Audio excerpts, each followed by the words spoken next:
Hello. Hi, Luke. Good to see you. You too. It's Good been a long morning. time. Good morning. Good morning. Good morning. How's Friday treating you? So far so good. I can't Yeah. complain too bad yet. It's early. I'm kidding. It's Friday. Every Friday's a good day.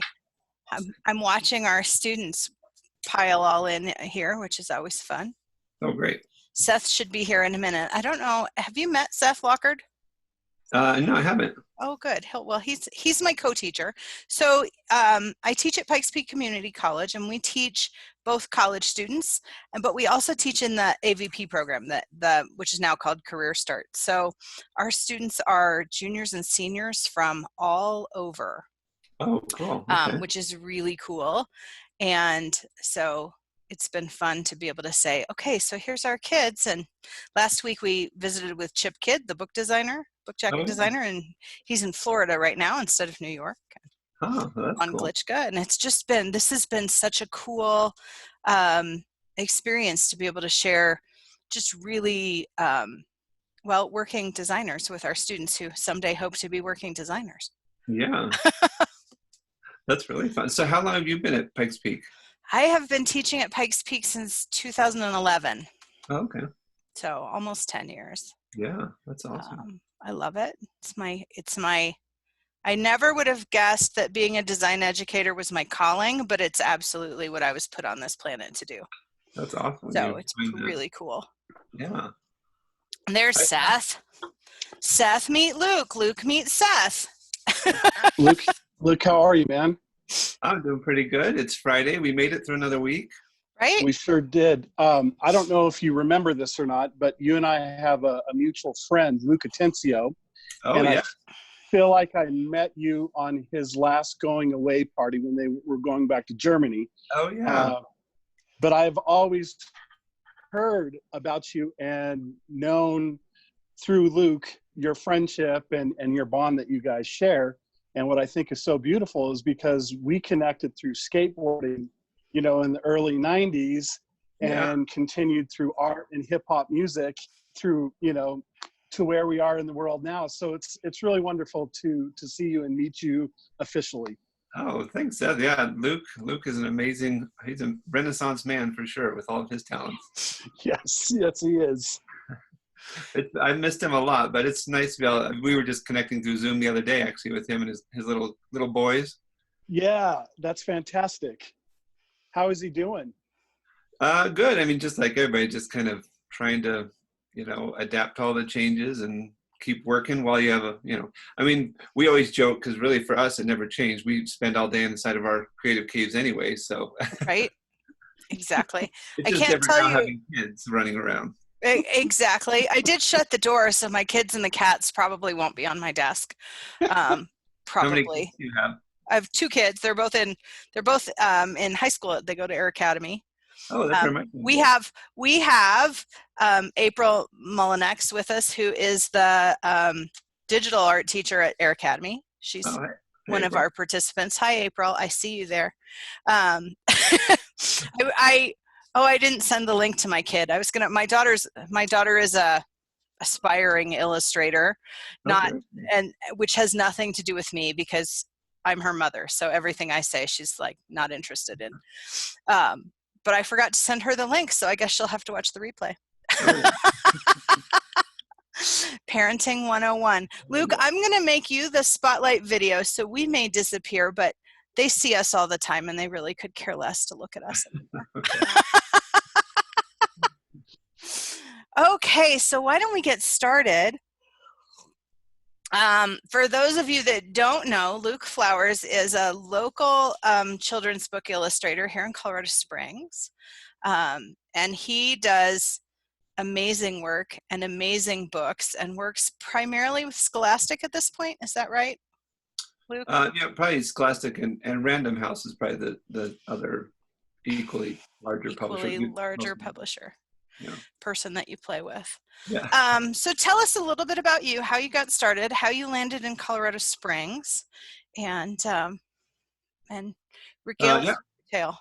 I grew up in Buena Vista, which is about 2 hours west of here, a little town, and there wasn't a lot to do there, so I spent a lot of time just drawing. I grew up on a farm, so it was even, less to do it other than sketch animals down at the barn. And I thought about, I played basketball a lot in high school. I was kind of like, oh, maybe I should go to the NBA, or maybe I should be an artist. I think I made the right choice, since NBA would never have worked out.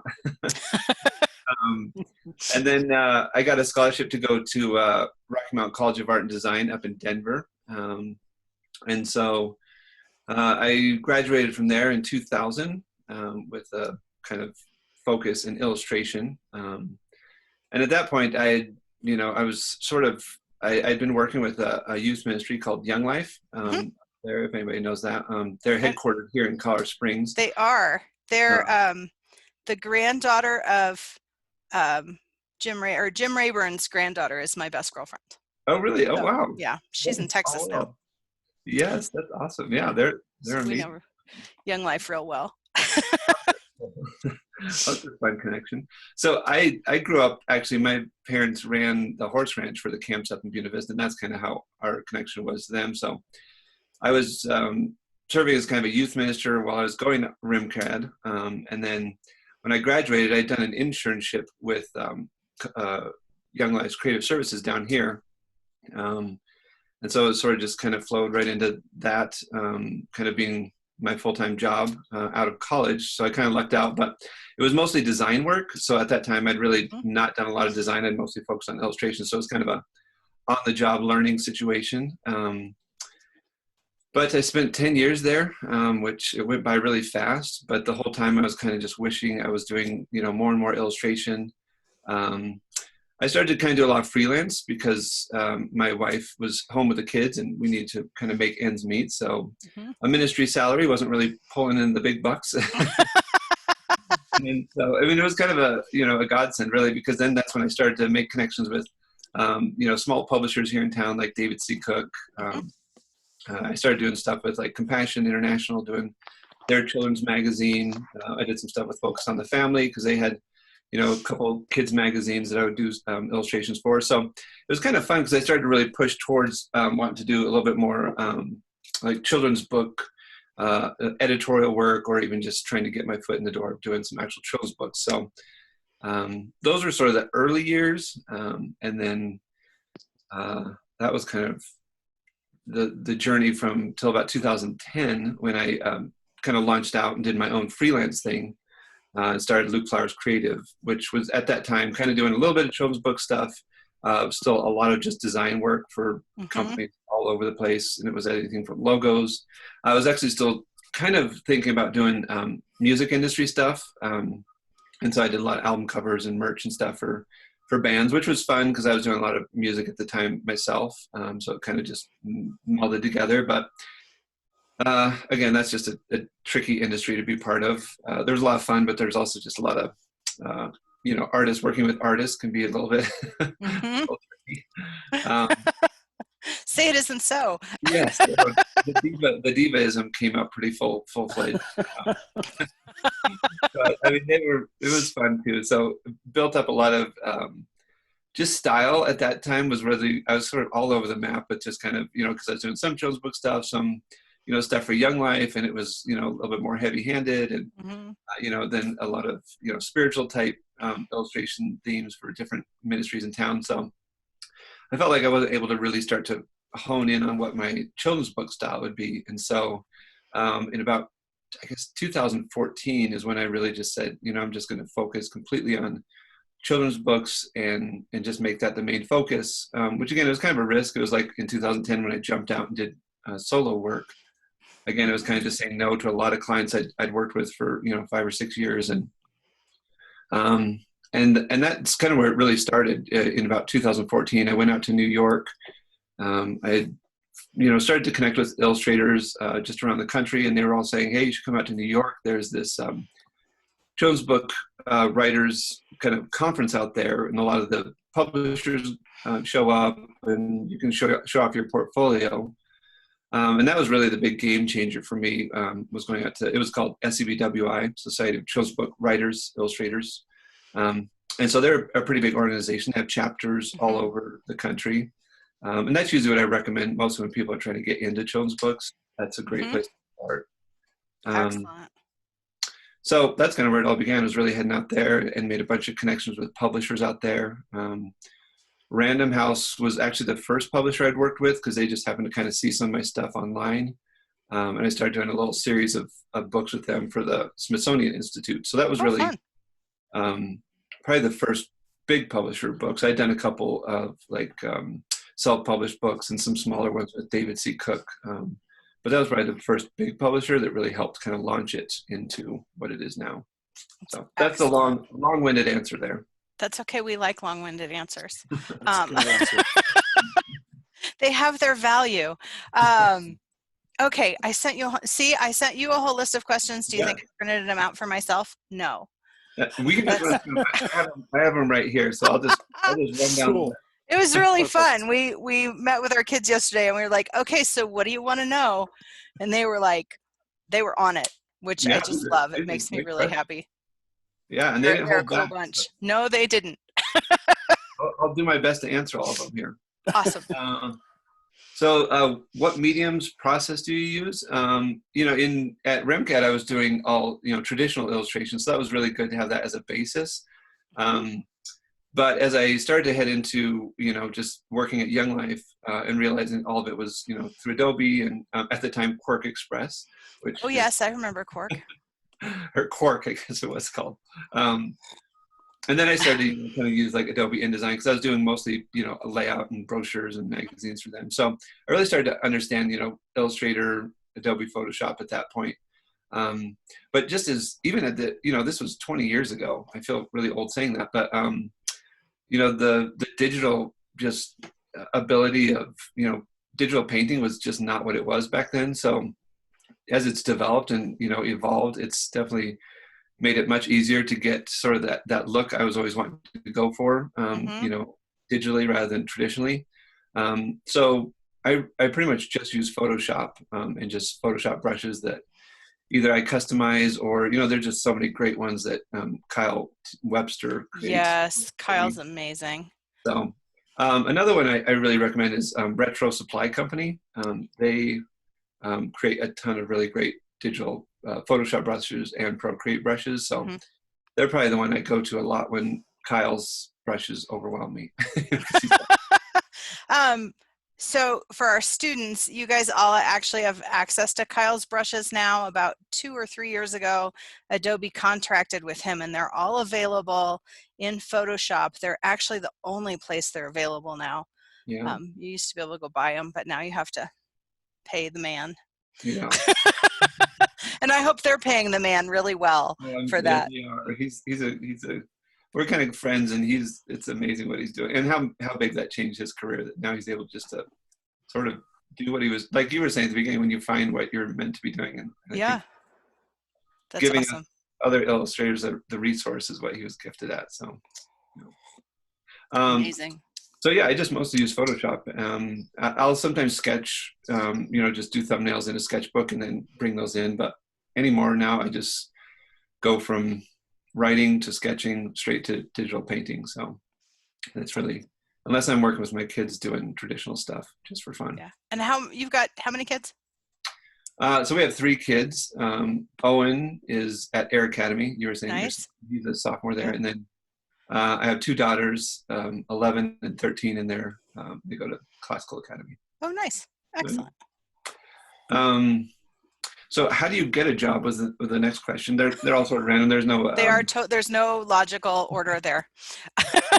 So getting a job, that is always a mystery. Often, I mean, when I first started out, it was just doing a ton of networking, and really a lot of it came through social media. Posting on Twitter was the main place where I was posting most of my work. Now Instagram is much more relevant.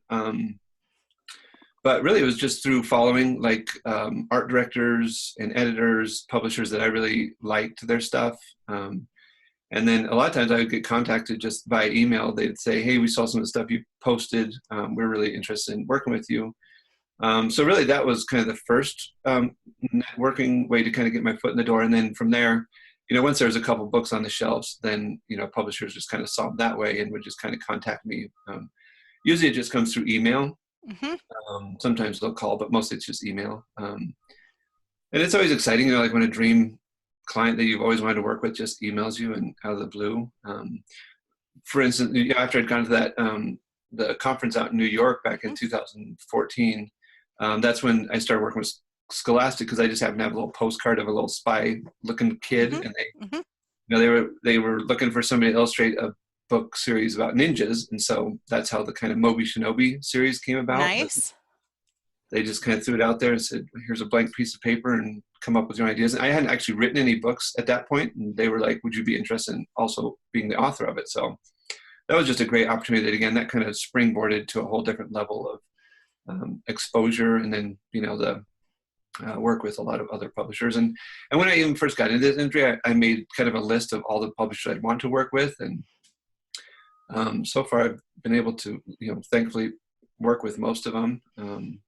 So fantastic. And they all come just in really random ways.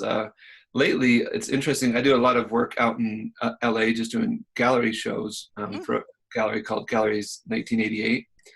And that's been really neat, because I've been doing that with them for about 6 years, 5-6 years now. And a lot of the work now comes through them, because publishers will happen to see something I worked on that's just fan art. Right.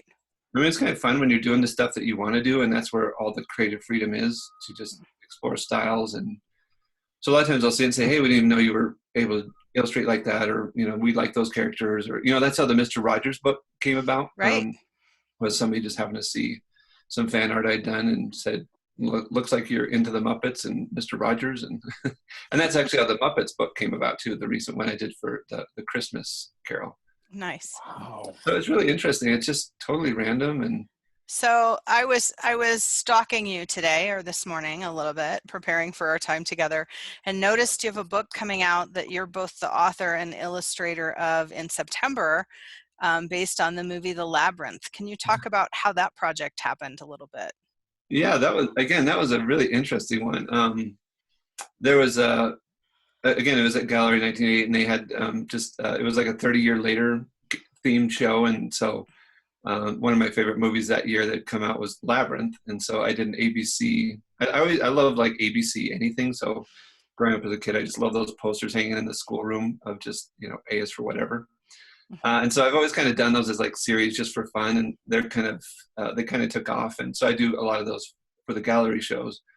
And the Jim Henson Company happened to see that one and invited me to be part of like an art of book that they were doing at the time. So that was in there. And then Brian Henson actually was like, "Hey, could I get a print of that for my office?" And so from there, I'd kind of known that Henson Company's, a couple of guys that I knew worked there. So I'd met a few of them, but had never really met Brian himself or a lot of the crew there. So that was kind of a fun way to get my foot in the door with Jim Henson's like my all-time favorite creative hero. So to even be able to connect with some of them, and so that kind of was just in the background. And then recently the Jim Henson Company said, "Hey, we really like that piece. Would you be interested in exploring it as like a board book?" So we took a lot of the existing art and then just kind of expanded it, and then kind of wrote fun little 2-sentence little blurb, kind of expanded the story. And it was fun because we kind of rejiggered it it was just kind of random letters to just the new challenge was kind of make it tell the story in alphabetical order. So we had to get kind of tricky with it, but so hopefully we're going to try to do a couple other in those series. That was kind of the pitch, to do Dark Crystal and Fraggle Rock, and Wow. Oh, that's really cool. we'll see if those pan out as well. Hey, Seth, are you rewriting your whole curriculum as we talk to these people? Like, that's been stealing that and stealing that, right? Good teachers are just thieves. Yeah. we all are, right? Everything all this I'll share with you where this speaker series really came out of. Is I give the students, and every class I teach has some form of this project, because I think it's the most important thing I can give students. And that is, so for our high school kids, it's called an inspiration family tree. And they have to go find people that inspire them, and then do a little research and find out who were those people's influences. Because I think the most important thing I can teach them to do is to look, and really see art, see what's going into it, see how it's being built, try and figure it out, do some process, trial and error. But I think by being able to look at art, analyze art, talk about art, it improves their own, what I call their visual vocabulary, the things they can pull from to put together in their own projects. So Seth and I made a list. We're like, who are all the people we love? And let's see who we can get to come talk to us. That's awesome. I'm glad I made the list. You did make the list. So who are your inspirations? Who are the people you love? Jim Henson, obviously. The Muppets, obviously. Mm-hmm. Great choices, by the way. Where I think you and Seth and I are all similar age, so yeah, they're all things that were like, make my heart go pitter patter. Yeah. We were blessed. There was so much great original content that came out of that time. I mean, there is still today, but I feel like there was, just the techniques that they were using back then were just mind blowing. I mean, there is again still this amazing stuff that still, I think I other inspirations when I was growing up, probably the biggest influence besides Jim Henson was Shel Silverstein. Oh, yes. Because that was for me, just seeing the way that the words and the art played together, and just being silly and yet heartfelt and also a little dark was that was the stuff that spoke to my heart. So probably that. And of course, Dr. Seuss, growing up, that was like all the books I read. So those are probably the three main ones. But probably one of the biggest influences, just illustration style-wise, was just stacks of little golden books. And that's I probably have way too many. There's probably like 800 of them stacked up in here. I won't lie. The fact that you have a huge bookshelf and then a huge stacks of books on the floor next to you makes me it makes my heart sing. We're like soulmates. Yeah. My husband once said to me that if I ever wanted to move, I needed to buy more insurance because after 20 years, he's not moving my books anymore. Yeah. This is just going to be the tomb right here. That's yep, exactly. You're locked in the yet. Exactly. So yeah, those were a lot of influences growing up. I mean, today I still have a lot of authors and illustrators that I look up to and that inspire me. But I mean, that's the blessing of social media, is just being able to connect with people that you would have never been able to. When I was getting out of college, it was just kind of new that you could just email your favorite illustrator or, even just chat with them online. So for me, that was a huge opportunity to just reach out to some authors and illustrators that I really admired their work. Just like the Communications Arts Annual, that was like, I just went through there. I was like, who I want to talk to. And so I just kind of started cold calling, or mostly email, or through social media, just try to chat. And some people would, some people wouldn't, but a lot of people just gave me great advice. And those are still guys that have just become close friends and gals that have become close friends throughout the years. Wow. So it's been fun just to see each other's careers evolve and still be able to see how there's, we're all in the same boat. It's funny, as much success as you might have, or it's just interesting. We all struggle with the same things. And so it's great to be able to talk about those struggles outside of the victories as well. So right. That's a huge Seth and I frequently share with our students that the thing that we love about teaching design as opposed to other subjects is that when we give you a project, we all go, see what I did? Look, you think I did it? What could I do better? It's not like math where you're like, you cannot look at my answer. We all share our answers. And I think that's, it's really important to build that sort of cohort of people that you go to for your feedback. And I think that never changes as you get older, get more successful. Yeah. And I feel like, when I was in school, it was like they were preaching like, oh, it's cutthroat out there. Like everybody just, and I didn't find that to be the case. I felt like it was more a community that, like you're saying, just celebrate each other. You challenged each other, And again, a lot of that is due to social media that we can share and, be honest in our sharing and also, just see what other people are up to. So right. It's pretty unique from what it was in college.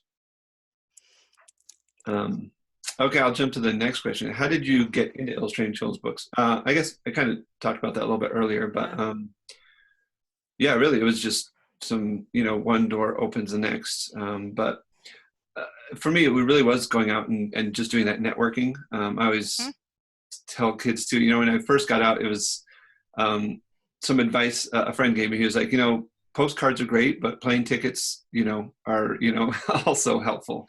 Right. And what that was, like the face-to-face is also really helpful. I still try to go out to New York when I first start working with a publisher to get out there and meet the team. And I just find that really helps build the relationships that have now lasted 5 or 6 years. Wow. So if that's possible, I felt like it was early on some big investments just to go out. Conferences are expensive. Plane tickets out there can be tough. So, and that's not the only way. I just felt for me that was a big way to go out and actually see it up close and personal and make those kind of handshake moments happen. So. Yeah, all the social media in the world, there's still something to be said for the conversation that happens at the booth. At those trade show booths are really special. Yeah, well, they're when everybody's open, right? Yeah. You're not interrupting anyone. They're there looking to meet you. That's their whole purpose. So Yeah. I think sometimes those are really worth you're right though, they are expensive, but sometimes it's worth the investment. And I think you have to look at those things in terms of if you had tried to make the same connections without going to the conference, it would have taken years. Yeah. So it might have been expensive, but it was the long-term investment was totally worth it, I'm sure. Yeah, for sure. Let's see. The next one was who inspires you? We guess we kind of talked about that. Who inspired your style? Whose work do you love? For me, like I was saying, Shel Silverstein was a big influence. But like I was saying, the Little Golden Books really were, and that was just because that style really spoke to me. J.P. Miller is probably the biggest influence still on my style, color palette, just technique.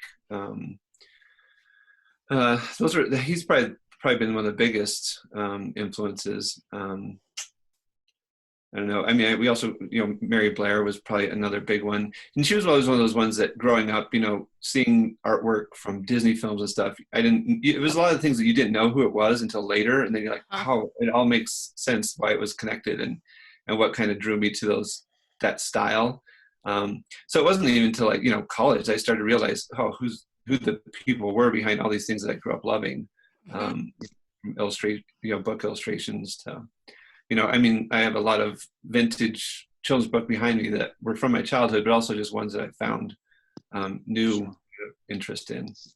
So it's sort of always evolving, which I think that's great. As far as style-wise, when I first started out with, doing some of that early stuff, like with Compassionate Folks on the Family, they gave me an interest. I'd done this kind of thing. It was like an online magazine. It was like, doing I think I did 200 illustrations for them in a matter of a year.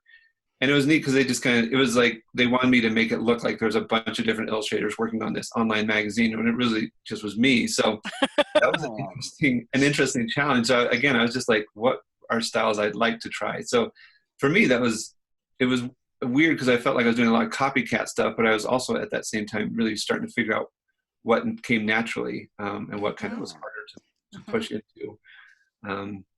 And what from your that, own visual language was. Yeah, it's stuff that I had explored in college was helpful, but I felt like I left there was still absolutely confused on what my art style would be or even what direction I was going to go in. And it wasn't until I really said, I'm going to do children's books. And then that's when I really went back and said, what was the look that I loved growing up? And it was Little Golden Books. So I think that's probably why a lot of my work looks that way with, what I've hoped is kind of my own unique style as well, kind of mixed in there. But I'm still always exploring a little bit, different styles. Like I was saying at Galleries 1988, that's great. They give me a lot of freedom to just explore styles, and it's not always the same every show. Some of it's kind of changed. I recently did one called Raised by Rainbows. It was kind of just a whole different style, and that kind of launched into doing a little bit different stuff for them, which was kind of fresh to kind of break outside the look of children's book stuff that I was doing and kind of do a little bit more pen and ink sort of, a little bit more free-spirited kind of stuff. Awesome. Which flows into the next question, which was, how do you build your textures? again, just exploring with a lot of those digital brushes. It's, yeah, I probably have like a go-to of like 20 or so of them that that's the stuff that really captures the look that I'm going for. And again, that's kind of a mix of the stuff that Kyle's brushes, customizing some brushes, and then a friend of mine, Brad Woodard, from Brave the Woods, he created kind of a really cool retro supply company set, which is almost pretty much just inspired by little golden books. And so when I saw him create that one really helped pull a couple of those brushes that I wasn't quite being able to develop on my own. Nice. So it's got that kind of like Mary Blair, sort of like raw gouache, sort of, sort of dry brush. So those have been really helpful in just finding that right texture. Like I said, when I first left college, I was going out with, it was just funny when we were talking about Luke Atencio, me and him back in our young life days, we would just take cameras and go out and try to photograph brush textures and then try to either like customize brushes or just, overlay, multiply. Like our files are like, so, I mean, they're just massive because of these. Really? That's awesome. And so now being able to do it digitally just with the paintbrush is what it was meant to be. Right.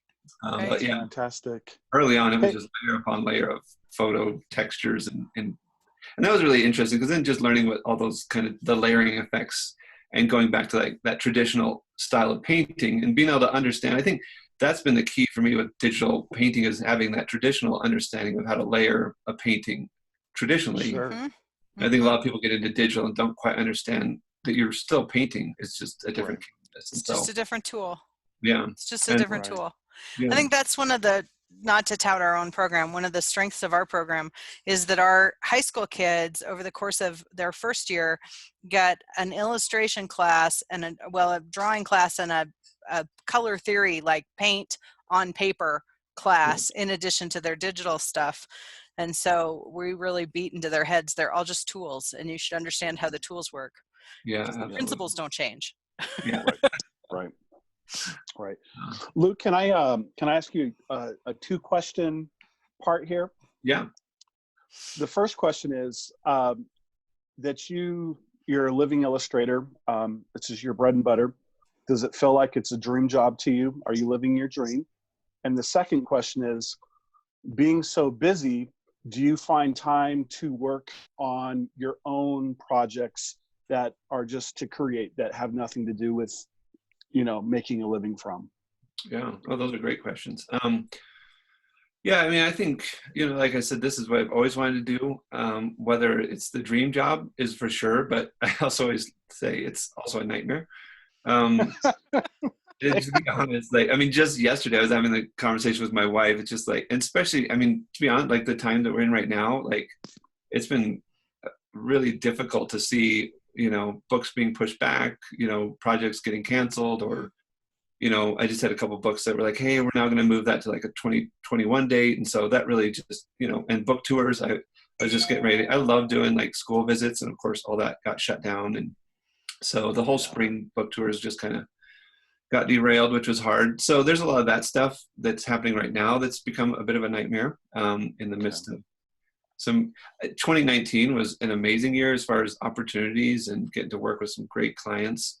But on the backside, it was probably the hardest year I've ever worked as far as just like the grind was around the clock, sleeping on the floor of the office back here. I mean, it was crazy. I mean, because some of these deadlines, it was like, of course I want to work with the Muppets, but the turnaround is going to be crazy. And I was already, in this industry, it's hard because it's like you say yes to one project and then you don't know what's coming the next month. And it's like, I can't say no to that. So it's been, I think just learning how to say no and choosing the right projects. That's probably been the big lesson over the last year, 2 years. How many projects do you try and work on at a time? Like what's your ideal perfect magic number of projects in development at any given point in time? Yeah, that's when I first started out, I was just, gung-ho to get anything and everything. I was doing about 10 to 12 books a year, which was that's a lot. It was out of control. I mean, I was just trying to build up my portfolio. I felt like I was already entering this industry pretty behind where I'd wanted to be. So I've done 60 in about 6 years. So it was just kind of a marathon that I really burned out a little bit in 2018. And so I really started to slow it up and try to do, now I do about 8 a year, which is still quite a bit. 6, I think, would be ideal. So I'm still just trying to find that balance. But yeah, it's just interesting. And like I said, you say yes to one, and then you sometimes have to say no to another that you really wish you could be part of. And I've had to say no to a lot more recently than I have before, but it's always hard because it's been some projects I wanted to work on, just felt like I needed some space. Like you're saying, Seth, to be able to work on projects that I've wanted to work on forever.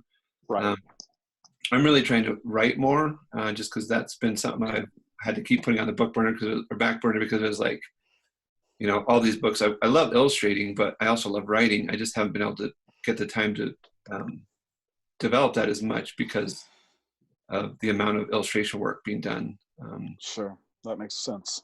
So I think ideally I'd love to do that. I've also wanted to do a little bit more, just some other stuff like voiceover work and cool. And I mean, I love puppets. I've been trying to do a little bit more just puppetry and trying to, figure out how to, make puppets and stuff like that. So trying to get back to some of that early stuff that I loved that kind of got pushed aside. Music is another thing, just playing music, writing music. So you're also a Renaissance man. And yeah, and that, yeah, I guess it is. It's just sort of like we were saying before, just those things that inspire you. And I think for a while I was just spending way too much time just grinding and losing that stuff that was kind of feeding into the inspiration. So yeah, which is, when you're just all work, it's definitely a recipe for burnout. And that's why I've been trying to find a better balance. And the gallery work, that was a huge, place of, it kind of, I was already doing a lot of fan art when I first started out. And then this has just been a way to kind of make that a little bit more of a focus thing, but also have a lot more exposure to it. So I think the gallery work is sort of my playground and place to meet new artists that I wouldn't normally meet in the children's book realm. That's awesome. So fantastic. So yes, it's a dream and a nightmare all at the same time. Thank you, Luke. Most dreams are. Yep, you got that right, Betsy. Most dreams are. What advice do you have for students leaving college and heading out into the real world? Yeah, that's a good one. And that could be a whole nother series. Right? Yeah, how many hours do we have here? Well, I would say, plain and simple, like I was saying, for me, was just networking, and that meant, find the publishers and the people that are creating the art you want to create and, slowly try to figure out ways to connect with them, get your work in front of them. That was for me just, again, there's going to be a lot of closed doors, which is hard, but, the interesting is, I think for me, I went into it way too eager to accomplish every single goal I had. And just kind of stepping back and knowing that like there's just letting time also be something. I think maturing is something. I got to certain places in my career, I was like, wow, if I tried to do this earlier, I wasn't mature enough or even had the skill set to accomplish that. So just trusting that there's a time and a place that those dreams can come to fruition, I think was right for me. The opportunities will present themselves. I have found in my life, I'm frequently looking back, super thankful for things that didn't work out the way that I wanted them to, right? Yeah. The rejections, the things that you thought you were going to end up doing and didn't fell through for whatever reason. I have frequently felt like that was a blessing in disguise. Sometimes not totally in disguise after the fact. Yeah, the time's not so fun, but later, yes. You're like, oh, I get it. Yeah, that wasn't supposed to work out. Yeah. So, did you always know you wanted to be an illustrator? Yeah, really. I mean, I think it was in like second grade that I really clearly started like reading, Shel Silverstein books, and I was thankful I had, parents and some teachers that really supported the art and didn't, act like that isn't, a crazy dream. What do you, that's not ever going to work out for you. It was like, yeah, you've got, they helped me get, there was an illustrator that lived in Buena Vista. His name's Ron Adair. um, he actually used to illustrate for like postal stamps. And so this Wow. happened to be that he lived in our town, and that was a huge eye opener for me because he was like a working illustrator, kind of like, you know, my dream job. And so to actually see what it took and be able to go to his studio after, you know, we'd had like 2 or 3 classes a week, and it was hilarious. Wow. It was like when Photoshop was just coming out, and it was like, hey, we're going to put a shadow on this ball today. And it was like, you know, mind-blowing stuff. But he was also, you know, he was an amazing just traditional illustrator. So he taught me a lot about just like technique. And so that was really great to have those kind of experiences along the way.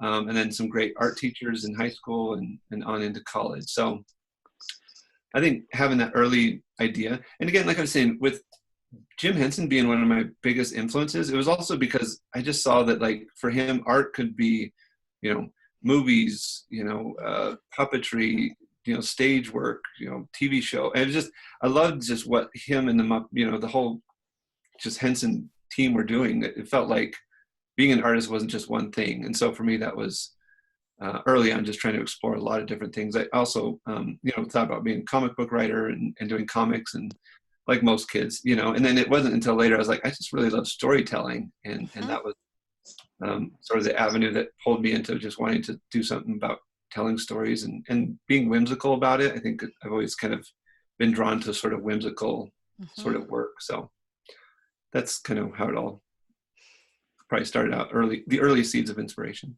Yeah. Do you feel like it has been difficult to work from Colorado Springs? Would you be better off in New York, or do you feel like with the internet now, it doesn't really matter where you're at? What are your sort of thoughts in that department? Yeah, again, going back to Luke Atencio, it's funny. We used to laugh about that all the time, because it's like, we're so thankful that today you can work from Colorado Springs, which is just a beautiful place, you know, that we wouldn't want to leave. I mean, I love California. I would probably live in LA if I wasn't living here. I love being able to just, you know, travel to those places. I don't need to live there. I spend, you know, I make a couple of trips every year out to New York and out to LA. So it's nice to be able to have that opportunity to have a reason to go out there and visit. You know, I go out to LA and just visit like the animation studios and have friends out there. And so it's kind of a way to keep that sort of connection and explore that world without having to fully commit to it. Sure. Like I said, I've always, if I wasn't doing children's books, I'd love to be in animation. So I always felt like maybe I'd keep my foot in that door just in case. Yeah, I mean, it's a blessing to be able to work from Colorado Springs and still be able to network with people in New York and, you know, California. And yeah, a couple of weeks ago, we talked with Bart Forbes, who's a sports illustrator and really like the last of the great illustrators, old school illustrators.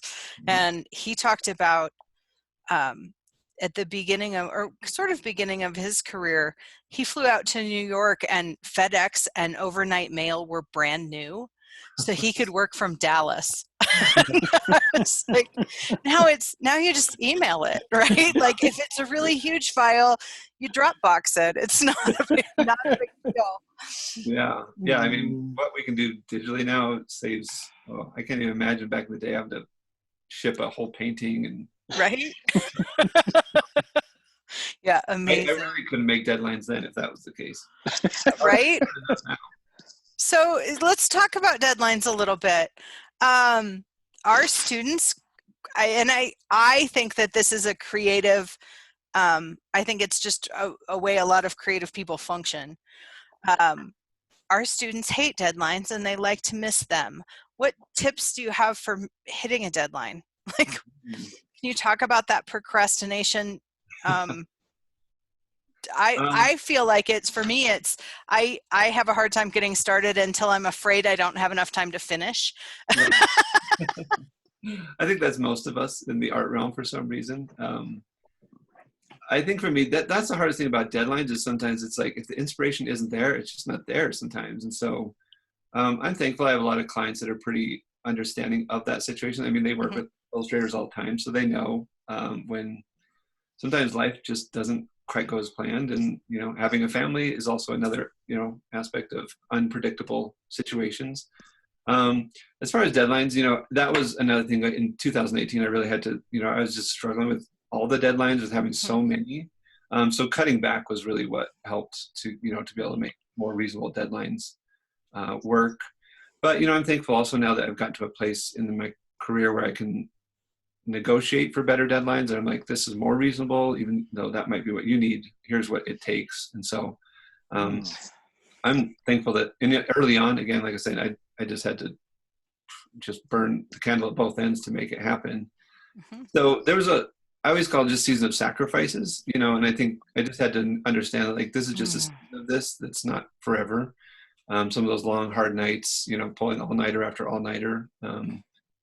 Sometimes it's just you got to get through that window to be able to get to that next opportunity. And so some deadlines are just, just rough, working all night, weekends, stuff like that. But again, I think I've just really tried to figure that out because of the burnout factor. If there's too many deadlines, and it's just like a train on a track, right? It's as soon as one gets off track, then it really messes up everything down the line. So one thing I've been trying to really do is create a little bit more buffer between projects that are more realistic, because for a while they were just doing 10 to 12 books a year. It was like they were one after another, and the creative, just fuel was just at a low by the time we went. Do you typically work on one book at a time? No, I mean, I try to actually have several different phases. I am working on different books, but they're usually in different phases. So one might be sketching, one might be, with the Moby Shinobi series, I'm usually writing throughout the year on each, we do about three of those a year. So those are kind of a writing in the background. Some books are sketching. I try not to have too many where it's like I'm illustrating full-on illustrations at the same time. So that's when I try to, kind of box out, 2 or 3 weeks to just get through that whole. Bust it out. Yeah. What's your normal workday look like? So I try just, start the day at about 8. I usually start just with coffee and, social media stuff, catching up, and just I just soak in the inspiration, time just to either just look at other people's work and kind of get that going. Then I usually just work from like 8 to, lunch. It's nice to be able to work at home, then go up and have lunch with my wife or the family now that everybody's home. Yeah. So that's kind of a nice, like, to be able to check out for a little bit and then go back down, and then work until usually about 4 or 5. And then, then it's usually, I kind of have like an hour by hour schedule that I've got, certain illustrations. I know I want to get to this point before I can finish up the day. But then I also work a night shift every single night. So, and that can either be a long night or a short night. My ideal is I try to keep all the like personal gallery type work to the night shift, and keep the more like book client stuff to the day shift. Sometimes that doesn't always work out. If the deadline for the books are kind of spilling over, then I have to use the night shift. So that's kind of what a normal day looks like. I'll usually go back down to my office, and start working like either 9 or 10 o'clock, and then work until about 2 o'clock, and then, usually 4 or 5 hours of sleep is fine for me. It's not ideal for everybody, of course, but that's just kind of what works for me, and then start it all over again. That's fantastic. Do you take a weekend? I do try to do that more. I wasn't for a long time there, when I was just really cranking. Again, it was that season of sacrifice. It wasn't ideal. But now I really do try to just enjoy the weekend, so it doesn't just feel like one long haul. But there was a couple seasons there where that was really hard. It was hard. And it was hard on everybody, just family-wise stuff too. And now that the kids are, doing more sports and stuff on the weekends, it's nice to get a break. Yeah. So one of our attendees would like to know if you plan on retiring at some point, or are you going to do it till your body gives out? And if you're going to retire, what does that plan look like? Yeah, I mean, I would love to do it as long as possible. That's the fun. I mean, it's this industry, there's that people can do it all into the 80s or, I mean, it's pretty amazing to see what it can look like. I would hope, just through a little bit better planning, not to burn myself out and burn my body out so quickly. Right. Right.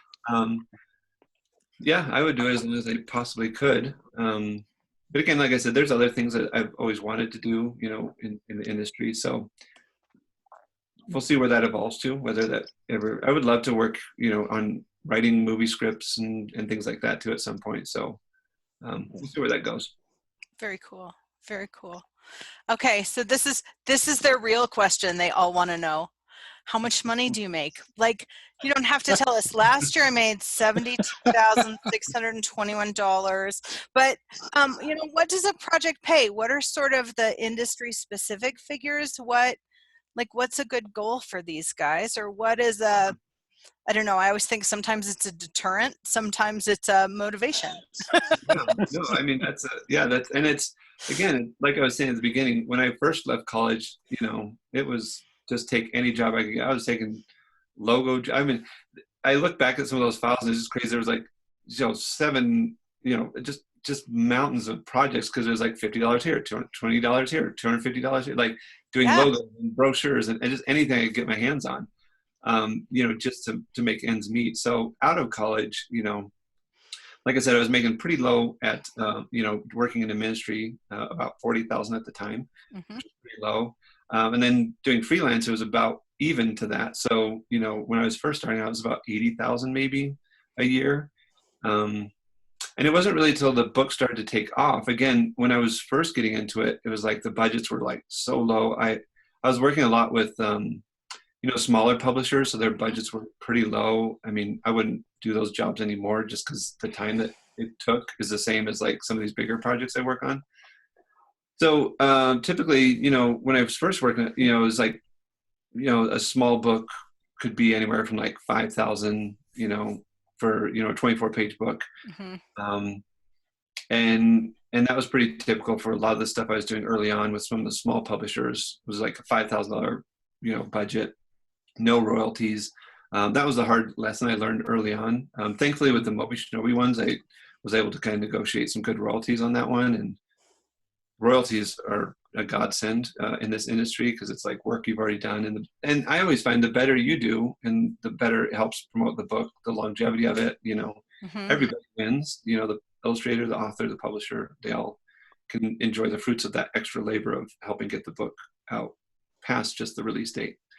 And so now typically I'll work on, books anywhere between like 10,000 upwards of like 15 to 30,000 even, depending on the book, the publisher size. Again, I work with a lot bigger publishers now. And so, and if I'm just the author and the illustrator, the budget's bigger for me. If it's being shared royalties with the author, then that's, a little less. But, so, now it's like, in a year, it's just like a 6-figure salary, which has been nice, but that was a lot of hard work to get to that place. And working with, nobody gets 6 figures walking out of college. You have to do your time. You have to do the grunt jobs. You have to do the $50 logos. But there's potential. I still do, I still do projects for like a magazine, and, a magazine could pay anywhere from $250 for a spot to, upwards of like, $1,500 for a couple layouts. So I still love doing stuff with magazines. They're kind of quicker, for me. And it's also just a fun, a little bit easier exercise of creativity. So I try to sprinkle those in. And now, the gallery work, when I was first doing it, I was not making money at it. It was a negative. It was more just for fun because you're like losing money on how much time you spent. But now that makes, a decent amount as well to balance out some, to support my book habit, I guess. Right? I'm a teacher and I have a book habit. That's not a good combination. I ordered 3 books this morning. They were all yours. Awesome. Well, I love children's books. So I have a full set of Eric Carle books. I have a full set of Ed Emberley. Do you remember Ed Emberley? Yes, he's a huge influence on me. So and my excuse is I take them to class, so I need to own them. Yeah. Reference material.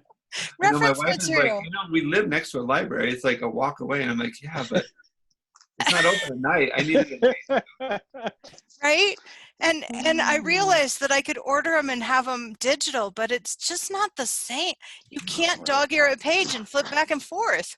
What am I supposed to do with my tape flags? Okay, we have another attendee question. Okay. As artists, we often strive to achieve what's considered making it. Do you feel like you've made it? If so, what accomplishments would you attribute to achieving that feeling? And if not, what accomplishments would make you feel like you have made it? That's a good yeah, question, I mean, Rachel. again, great question. And it's always, I was just having that conversation again with my wife in a frustrated manner of like, you know, you feel like you've made it. And the next day it's like, you got to prove yourself again. You know, even having like a book on the New York Times bestseller list last year, it's like, still got to work to get the next book project and stay relevant. And, you know, even with, you know, Unicorn Day was another book that I did last year, and it made a bunch of bestseller lists and indie book lists. And, you know, it was. I bought that one this morning. Oh, yeah, Diana Murray, she's been wonderful to work with. It's such a fun story. So, you know, again, it's the success I feel like I've reached is being able to, you know, like I said, that sort of bucket list of projects and people to work with, that has meant a lot to me. And, you know, even, you know, it was funny, I turned 40 and my wife was like, is there anything left, you know, that you're really hoping to do? And I was like, I'd love to get on the New York Times bestseller list. And the next month that book made it on there. I was like, she's like, well, I guess that's it. It was great and that was wonderful, but it's still, you know, the next day is still just like, oh, where's the next book coming from? And you know, you just still feel like it's not, you know, it's just not a free ride, I guess, is what I had to have learned, that every success, which has been great for the season, doesn't always translate to future success. Because it's, I think it's just like anything. We're in a, you know, consumer culture, and it's like, it's consumed so quickly. It's great for a year or a couple, you know, months or whatever it might be, and then what's new, what's next. So yeah, which I think is, you know, as an artist, it keeps us fresh, it keeps us evolving. I think the moment you think you've made it, you're probably done. So I try. You can't really see, there's this painting right here behind me. It's of this little, it's a great white shark, and then in the background there's sort of like large kraken type squid kind of lurking. And for me, that's always been a reminder. That's why I keep it there. It's like, you may feel like you're the biggest fish in the, you know, in the ocean, but there's always something bigger, and there's so it's a good reminder. That's awesome, man. Hey, what's your go-to snack while you design? Dry cereal for some reason. Do you have a favorite? It tends to be Life cereal or peanut butter Captain Crunch for some reason. Nice, Luke. Nice. Pop-Tarts, I guess. And bubblegum. A lot of bubblegum. That might be my new favorite question. That was one of our kids. They're like, what does he eat while he draws? What's he eat while he designs? I was like, I've never thought to ask that, but it's kind of a great question. Do you listen to music while you design? While you work? Oh, gosh, yeah, that's the motivate. I mean, that's like the inspiration for everything. It's I'm also, I mean, there's a huge record collection right here too. So Nice. I feel like music is what puts me right in the mindset. From, it can be like totally weird electronic stuff to bluegrass to Disney theme song. I mean, it's like, again, I probably collect and purchase way too much music, but I just love it. You know, we grew up in the age where you still had to collect music. Right. You know, I have Apple Music, but my wife's like, just use that. And I'm like, but I need to actually own it. You know, what if Apple Music goes away? And Absolutely, Luke. Oh, I feel you on so many levels. Okay, another participant question. For your self-published books, what printing companies did you use, and what things made one book more successful than another? Yeah, that's a good question. The self-publishing, again, I wasn't actually doing the publish, you know, it was through the author that was like coming to me. And I did those early on because it was like, again, it was friends I knew that were like, hey, I have a book idea. And it was like, I can get behind that story. But to be honest, those were I stopped doing those because they were kind of a nightmare.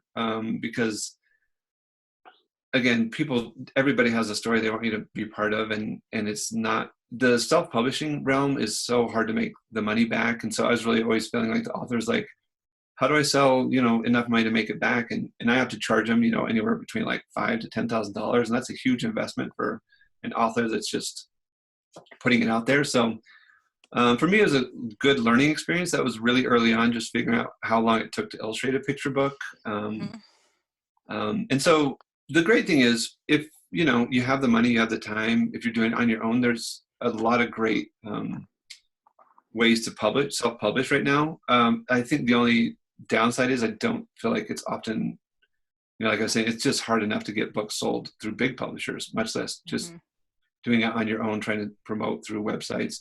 Again, a lot of people do Kickstarter. That's probably the biggest way that it's being done right now. And some of those have been great, wildly successful. So I'm not saying it doesn't work, but if you're going to do it, I would say probably a Kickstarter campaign is a good, it's a great way to see like whether people are going to buy it anyway. The hardest thing about that is then I've had a few friends do Kickstarters, and then afterwards they don't sell any more books because all the people that were going to support the book to begin with already bought it. So then, I mean, it still might sell a couple at like trade shows and cons and stuff, but that's a tricky route. I don't always recommend the self-publishing route. Okay. And it's crazy. I probably turned down about 10 to 20 requests for self-publishing books a month. It's just crazy. Wow. So many people think it's going to be an easy, and I have to kind of give them that same sort of let down, break their dream sort of speech. But I mean, I just want to be honest, because I think at first I was pretty naive to what it took, and I was like, yeah, we're going to do this. This book's going to be successful. It was like nobody bought the book, and even as I got into it, probably the last one I did was about 4 years ago, when I still had pretty good exposure. And me just trying to promote a self-published book, just nobody takes them as serious. And that was kind of hard, because I was like, man, we put a lot of time into this one, and it didn't take off. And, so. Have you taken any of those books that you put together with the intention of self-publishing to a publisher now that you have publisher contacts? So books that I'm working, you mean just me, the ones that I'm writing? Right, or ones that you've worked on in the past? So yeah, that's the hard thing about the industry. A lot of, even though I'm in the industry, as you would say, editors, publishers, they still want it to come through the right channels and submitted the right way. And I mean, as much as like social media helps you get your foot in the door, there's still a lot of gatekeeper mentality, which is hard as far as like, they want it to go through the proper channels. They don't care if your friend wrote a book. They pride themselves on being able to find the next book that's going to be,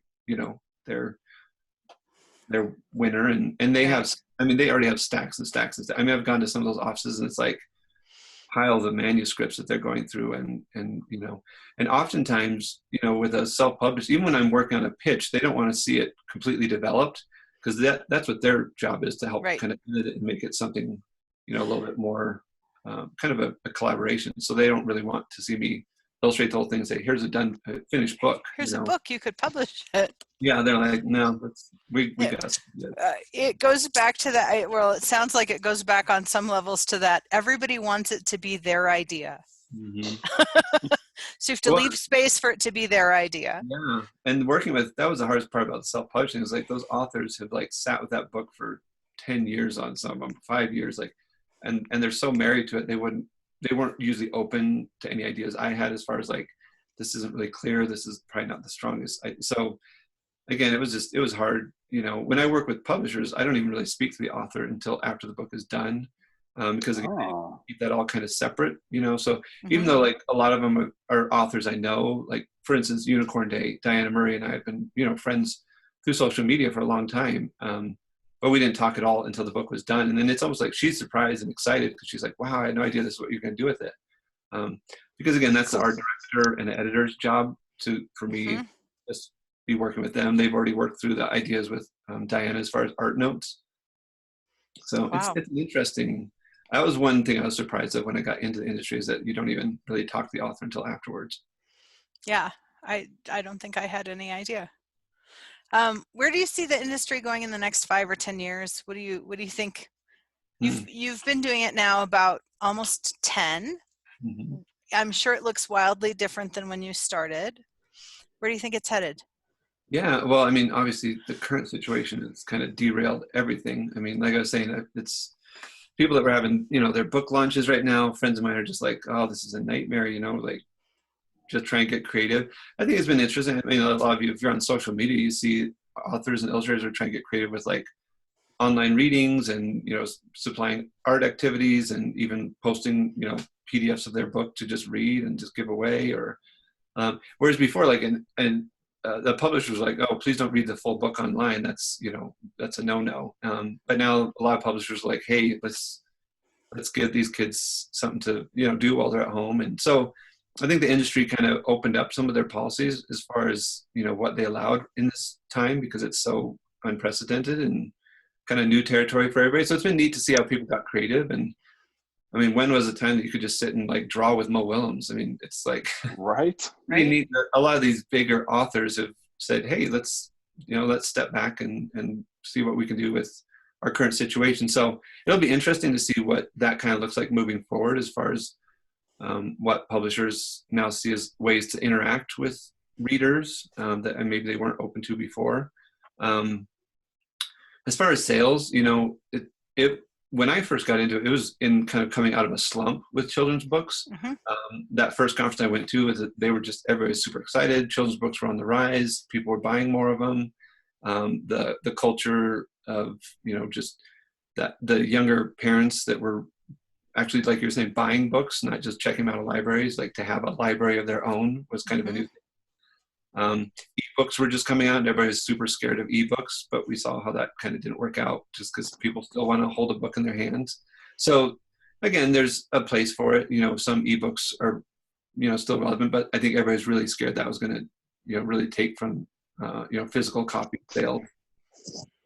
So I think, sort of for the industry, in the next 5 years, it's going to be interesting just coming out of, what does it look like through engaging with readers. I mean, we're also, having to fight against, huge publishers, and I mean, Amazon is, I have a book coming out with Amazon, but yet they're also kind of not looked upon very well in the industry, because they just dominate the industry and have, they're making it hard for us to.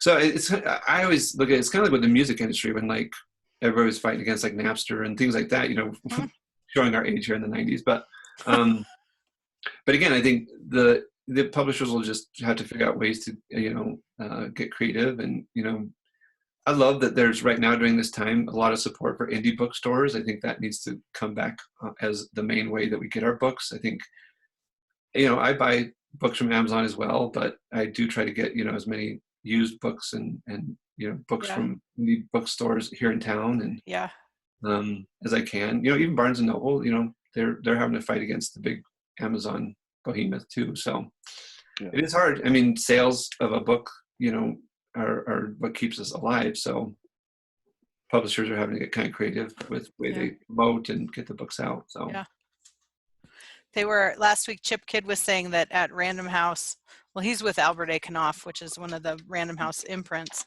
that they had actually put together, they had pulled recipes from existing cookbooks that they had to put out a new cookbook just in the last couple of weeks. And everybody's having to be like, okay, what could we do? How could we make this work? I think in some ways, there's a real level of creative response to this that it's going to be interesting to watch it play out long term. Yeah. Because I don't think we go, some things will go back to something similar to normal, but I think on many levels that we have a new plateau to work from. Yeah. And that's the neat thing. I mean, there's always little, like for instance, like what we're doing here. I mean, this is great. I can now do school visits with schools that maybe won't have the budget to be able to bring me out to do a school visit in Kentucky or something. So this has been great. This kind of set up to, I can still do a virtual visit with kids and get them excited about the books and reading. And so it's just amazing to see all these new avenues that we have. Even, it's, just in this time when we can't go out, and, musicians figuring out how like still have concerts that you kind of tip jar and, and I think there's great ways that people are figuring out to adapt. I mean, that's the beauty of creative artists, that are always figuring out new ways to use these old tools and kind of adapt them. So I very selfishly also feel like we've had a real acknowledgement of how important the arts are to us all right now, because we're like, okay, now try and imagine staying home without your book, without your latest Netflix thing that you're streaming, without your, those were all artists. So those arts you don't want to teach anymore. Yeah. Maybe you should rethink that.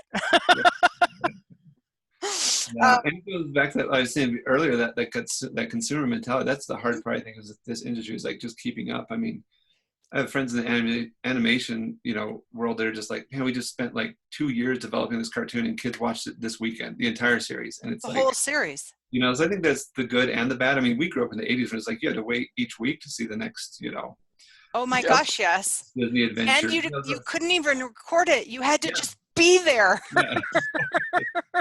So I think we've lost a little bit of that in it, that sort of the anticipation that really like cult, it almost becomes like a cult following because of, there's definitely still cult followings for all these shows now, but back in the day, what made them so memorable was, I could ask my kids today what their favorite shows are, and they'd be like, I can't really, like, what have we been watching? Because they watch so quickly, it's like, I'm still like, trying to be like, let's not binge this whole one this weekend. Like, let's savor the flavor for a little while here. Right?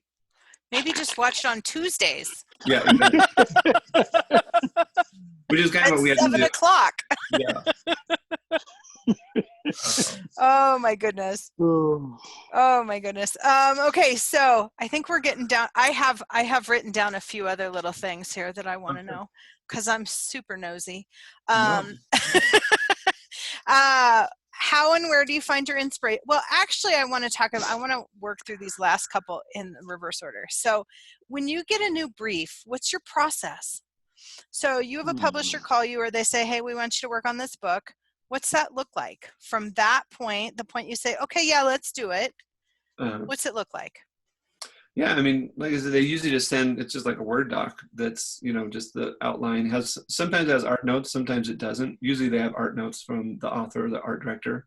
So really just kind of working from just the text and kind of start to develop characters is sort of really the first thing. Again, stylistically wise, because I have kind of one main style that most publishers go for, but there's also some that are like, hey, we just saw this style that you did maybe for this gallery show, or we saw online, like, could we explore that a little bit? So really starting to develop like the style that we'll use is, again, and usually I'll just focus on the cover art to begin with, or maybe do like one interior spot illustration just to show like where the look of it will go.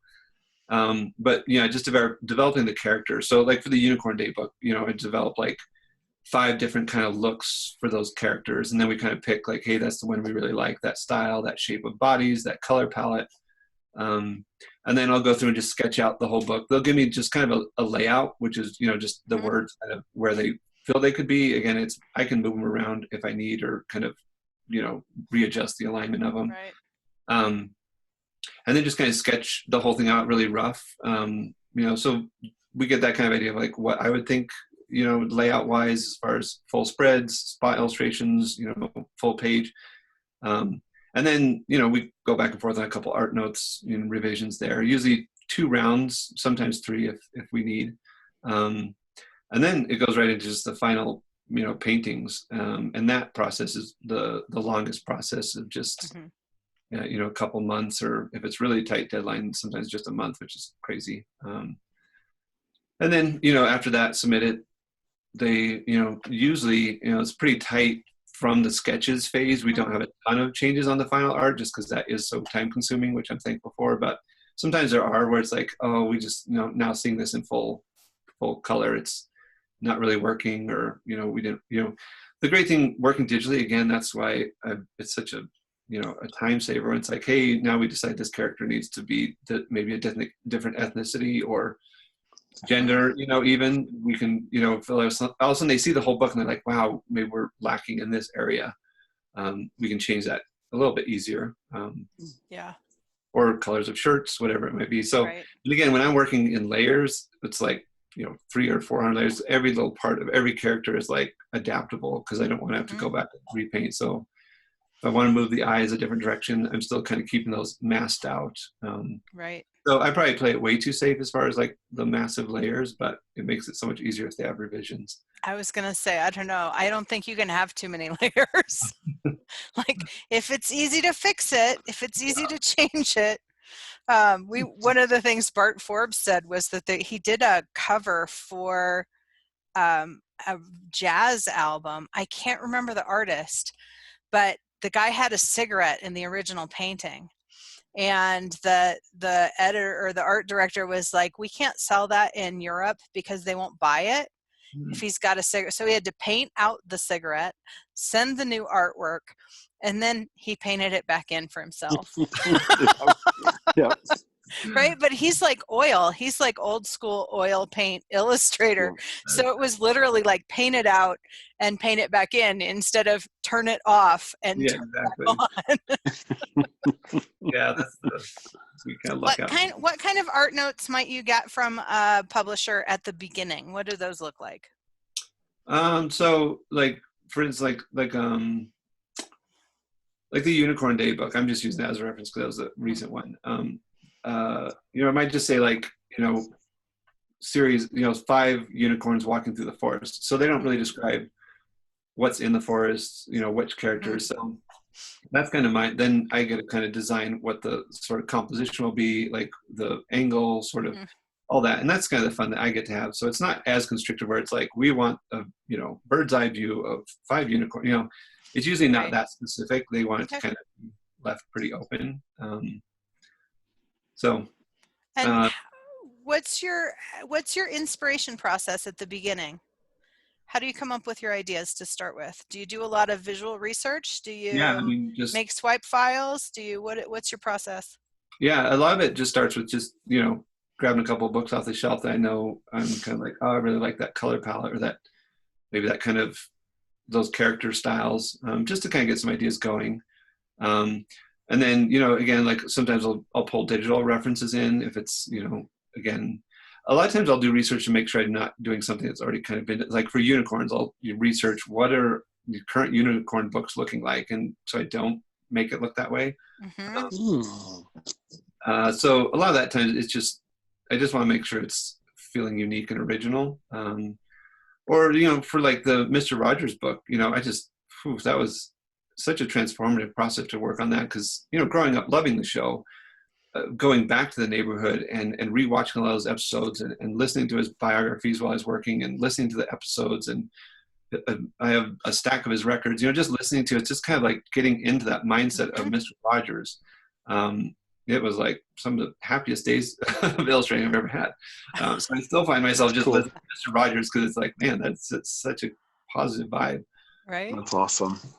So for that, we need more Mr. Rogers right now. Yeah, that was just a gift to work on in that realm of just the mindset and just I think that's why I tried to really just have that flow into the artwork is just make it feel like it came from that world of just simple and just a lot of heartfelt sort of positive joy and it's been good to hear that a lot of people felt like that came through in the artwork. So again, I attribute that just to the environment that you're working in. Yeah. What do you do when you have a creative block? How do you work through that? Yeah, that's probably the tough part of the journey. And you just feel like you're on a deadline and it needs to work, but you're just not feeling it. So again, I try to look at books if I'm just feeling stuck or, play music. I just have banjos and guitars in the corner.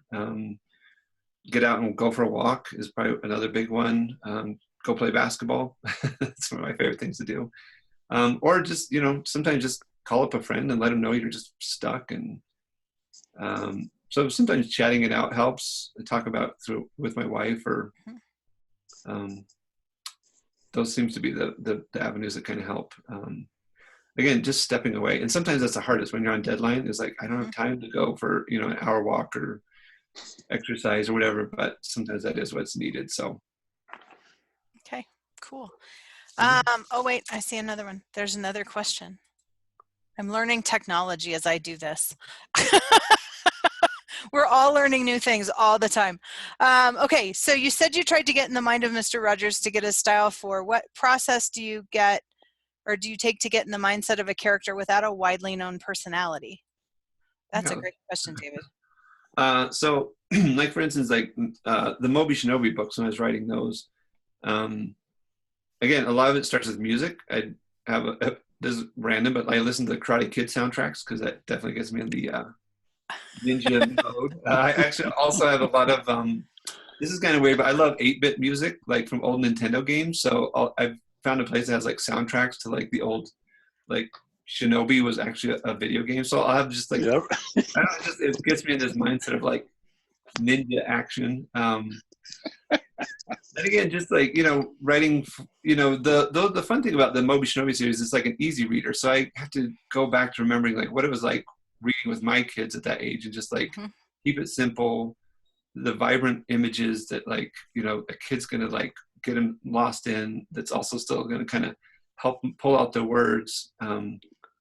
So, illustrating and writing an easy reader series, I used to think like, whoa, those are just easy, but it's a really big challenge to think about what a kid can do at that age and that level, and the words you can and can't use. And it's written in rhyme, so that's even trickier when it's like, oh, this would be the perfect word, but we can't use that. We can't abbreviate, So again, it's just music sets the tone. Just getting into that mindset of like, what is a kid? The kid that I want to be reading this book, like, what is their mindset at, And so often I hear, it breaks my heart when I hear like I've gone to some of those conferences and the illustrators and authors are like pretty self-involved and just think about what they want to do and what they want, and, what it's about them. And it's so often they don't even mention kids or children or, thinking about the end user really. So, I mean, it does help to have kids but, just again, getting into that childlike mindset is what really helps. And again, that's why I have toys and puppets, and I try to create an environment that feels like the magic of when I was a kid, like what inspired me when I was a kid. Like these, I mean, you can't really see around here, but there's just like Ninja Turtles and, He-Man and whatever. Like just the stuff, it just creates that environment of like that childlike wonder and the magic that I try to get back to that place. Respect. Awesome. Right? Toys are good. Toys are really good. Okay. Do you have a favorite Photoshop tip or trick or thing that you couldn't work without? Yeah, I think for me, just that whole like just masking was really helpful. Yes. That was stuff I didn't learn in college until later. Like talking with friends, I'm like, how did you get that? To do like, I look at their files and it's like, oh, okay, so. So the masking and just exploring like how to layer and multiply and what those kind of things can do for lighting has been a big part of that for me. And really just even just the brushes. I mean, that's just huge. I mean, there's always just a new brush and there's a setting like you can do it as like a brush or you can do it as a pencil. And I've often found that like the pencil on the brush setting on the pencil tool has a whole different look and it has a more dry look that I'm actually going for. So oftentimes I'm actually not using it as a brush with the brush tool icon turned on, but the like pencil. The pencil tool. So. You mentioned, you mentioned brushes and Procreate. Are you using Procreate at all? Is that part of your process?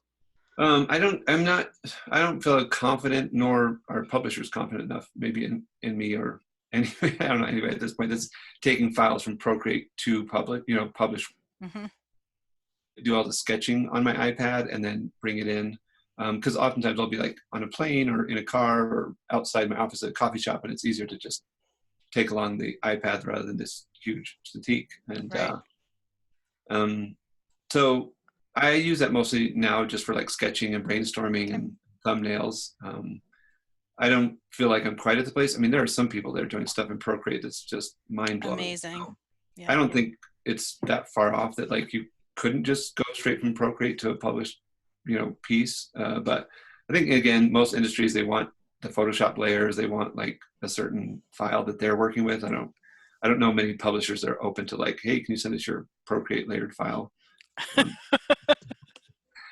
I'm sure, like anything, it's right there. So I don't see that it wouldn't be another avenue. Yeah, it's coming, I imagine. Okay, my favorite question always. Do you have any book recommendations? Oh yeah, I did. Sorry, I saw your email earlier. I ask everybody that because it gives me permission to go buy new books. Well, I mean, I don't know. Like I said, I have tons of children's books I love and read all the time. But what I mostly read, just for my own joy, is biographies. Just again, because I love hearing the story of how somebody got to where they were. Probably my favorite ones are Brian J. Jones. He has written the sort of what I would call the definitive Jim Henson biography. It's just called Jim Henson biography. But he's also he just recently did Dr. Seuss, which was amazing. I mean, I learned stuff about Dr. Seuss I had no idea about his journey. And then he also did one about George Lucas. So he did Jim Henson, then he did George Lucas, and they did Jim Henson. And they're, like I can get the documents from right here. Like they're pretty good sized books. Oh, nice. Wow. Nice. But I mean, they're just Brian. He's a friend of mine now, and just through the love of Muppets. But the research he does is just amazing. The Jim Henson one just gave me a whole new respect for Jim Henson's stories, the struggles he faced. I mean, the access that he got to like the Henson family and the people that worked on the Muppet shows and Sesame Street. It was just amazing. So those are probably my top three books. And a lot of times I'm just listening to books as well. Audiobooks is I just listen to audiobooks while I'm working too. Currently going through one that's really fun. It's called Room to Dream. And it's by Brian Lynch, David Lynch. It's kind of like David Lynch's life story, and that he's one of my other favorite, just quirky, illustrators. If you ever another movie, I highly recommend. It's called The Art Life, which is David Lynch just kind of telling his life story, and it is a mind trip. Cool. The guy, he is such an interesting character. The way he approaches, storytelling, creativity, the influences that he had growing up, it's pretty amazing. And again, the biographies, I have a lot of Mr. Rogers biographies that are out there right now that I really loved. The recent one, The Good Neighbor, was a really inspiring kind of look at his life, and Kindness and Wonder was another one, which was really fun. So there's no shortage of good Mr. Rogers books out there right now. Excellent. Yeah. And if you want a funny biography is Louis Anderson. I don't know if you know. Oh yeah, the comedian. Yeah, Baskets. He was Mrs. Baskets. I love that show. Oh, yes. If you love that show, you'll love his the audio version of him because he reads it. It's called Hey Mom, and it's just like a letter to his mom, and it is like when I need to pick me up, I just listen to that book. It's so hilarious. Awesome. Sweet. Thank you. Yeah. Great. Okay, you guys. Anybody else have any other questions? Giving them a minute to type their little fingers off.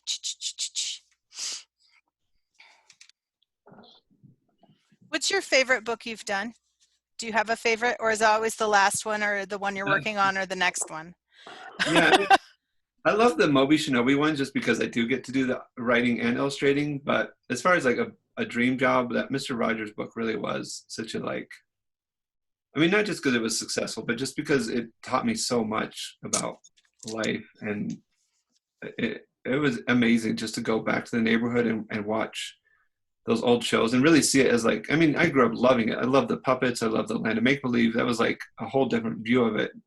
Now going back as a parent and just as an adult and seeing what it was all really about. And it was just so transformative. So that's probably awesome. the book I really cherish being part of. Excellent. Okay. And I think this is a great question to end on. What do you think is the best video game soundtrack? This is an odd one, but Castlevania was yes, I have it on vinyl because Mondo. I don't know if you get the Mondo. They make these new kind of re-release old soundtracks, and they have these great video game soundtracks. But for me, it was always Castlevania. I don't know why. I think that's a great answer. Alrighty. Hey, Luke, thank you so much. It has been an absolute pleasure. Maybe next time we'll actually have you come to class. Yeah, right here in town. Yep. Alrighty. Thank you so much. Thank have you, a great Luke. day. Thank you. That was fun. Have a great weekend. You too. You too.